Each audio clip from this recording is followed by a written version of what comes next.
So I went into the Army.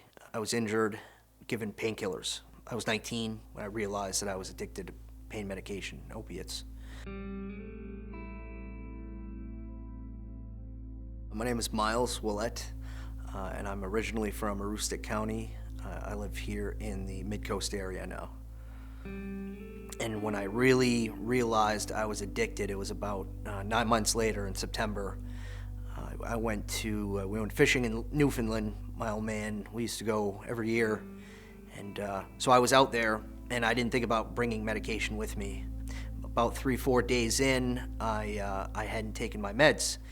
I was sweating and I was puking, and I thought it was bad fish. And my father pulled me aside, and he's like, "Hey, when's the last time you've taken your meds?" And I'm like, "Well, I don't know. It's been a few days." And then he was like, "You're going through withdrawals right now." I went back to school for massage therapy. I wanted to learn about holistic healing and pain management that way, rather than taking medication. So the whole time I was using, I didn't want to use. I just had no choice. It wasn't even about getting high. It was about being able to function. So I opened up the health spa, but I was treating people holistically, and in my office in the back room, I was snorting Oxycontin. It led me to stealing from my father, led me to prison. 18 months later, I got out with $50 and a bus ticket, but I just fell right back into the same hole that I was in. Within months, I was using again, and within the year, I was back in prison, this time for 30 months.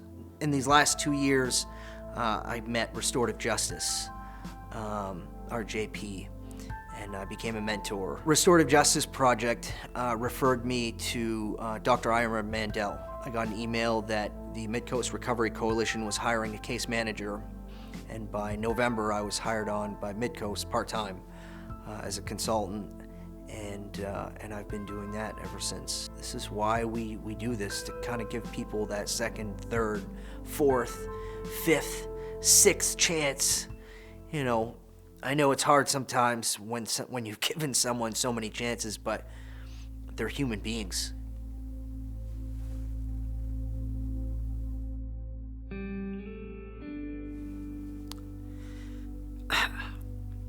It's knowing that our kids might not, my little girl, that she doesn't have to struggle and go through this, go through the whole